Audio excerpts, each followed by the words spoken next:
Hello and welcome to the West Coast Today podcast with me, Owen Wild. Me, Kathy Griffiths. Me, Matt Young. And me, Fiona Scott. We're here to bring you the headlines from the Oban Times and Lochaber Times this week and from across our website www.westcoasttoday.co.uk. If you want to share your story with us, we'd love to hear it. You can contact us via email, editor@obantimes.co.uk or editor@lochabertimes.co.uk, by phoning us on 01631 568 000 or contact us via our social media channels. Don't forget that this podcast is now also available on Spotify, Apple Music, or wherever else you choose to get your podcast from. Just search for the West Coast Today podcast and give us a follow to make sure you keep up to date with each week's headlines. It's all been happening in Oban this week. First, we're going over to Kathy, who's bringing you this week's front page. Thanks, Owen. A mystery bug that stopped a mum of two's cancer treatment in Mexico could have come from just taking a shower or just eating a piece of fruit washed in tap water. Eilidh Lowell is recovering back home in Scotland now and plans to return to Mexico within the next 3 months for the pioneering therapy that she hopes could put her in remission, with funding help from well-wishers who are supporting her and her family to have more precious time together. You can read more about that in this week's OT and online. The new MV Eilidh is set for her 2-week voyage to Scotland after being handed over by builders at a Turkish boatyard. She's the first of 4 ferries being constructed at the yard and will serve Eilidh and Jura when she enters service, being joined by her sister vessel MV Lochaber later this year.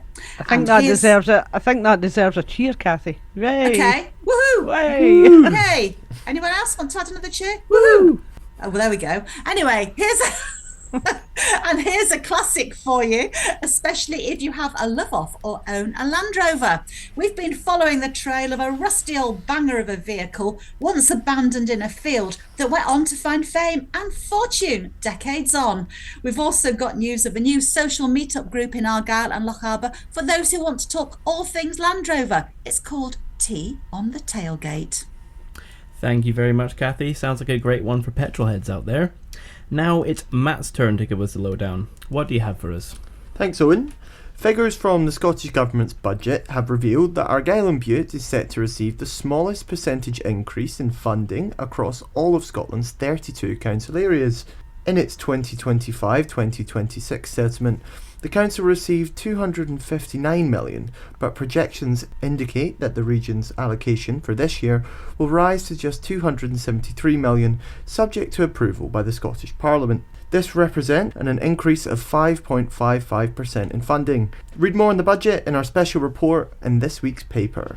Parents from Rockfield Primary School are fundraising to send P7 pupils to PGL in Perthshire. Well, that's a lot of P's. Aiming to give students the opportunity to attend regardless of financial circumstances. The Rockfield Parents Group was set up in September 2025, with most of the group's activities taking place in the volunteers' free time. Since their first round of fundraising, the group have raised £1,880.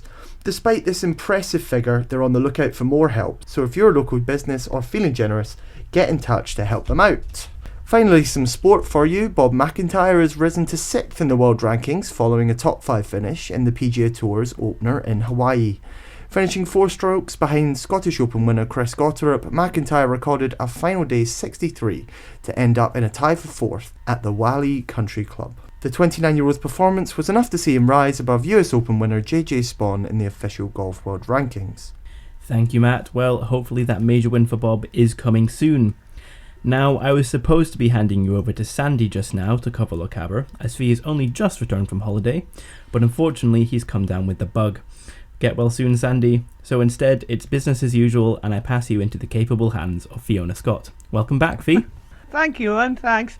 Sandy's been very busy in the Lochaber paper this week, so here are some of his highlights. The world's largest Scottish Gaelic festival, the Royal National Mòd 2025, generated an economic boost of $3.9 million to Lochaber, making it the most successful edition of the event in 6 years.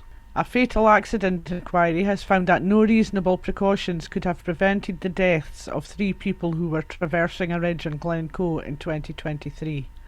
Lochaber councillors are demanding emergency action on bin collections after unacceptable service failures, And Dr. James Douglas traces the history of commercial deep diver training in Lochlinny, a dramatic film on the subject and its connection to Fort William. You can read all of this and more at www.westcoasttoday.co.uk, along with news and features from all our titles here on the West Coast. Back to you, Owen. Thank you, Fee. Also in Lochaber news, severe staff shortages have seen Strontian Nursery closed every Wednesday for the foreseeable future, placing strain on local parents. Highland Council are driving forward a push for more staff to address the issue. A new and bigger co-op store has been planned in Tobermory to be built at the top of town, right next to where Argyll and Bute Council want to build the Tobermory campus. The main provider of telecare in Argyll, charity Cargom, is urging councillors to vote against what it called devastating cuts to the service. And finally, Mull and Iona Community Trust's new CEO Denise Baxter has told us how she wants to carve out her own legacy at the charity, which she hopes can live up to that of her predecessor. Well, that's all we have time for this week, folks. Thank you, as always, for listening, and remember to pick up a copy of the paper when they hit store shelves tomorrow. Until next week, it's goodbye from me, Owen Wild. Bye from me, Kathy Griffiths. Bye from me, Matt Young. And bye from me, Fiona Scott. Bye-bye. Bye.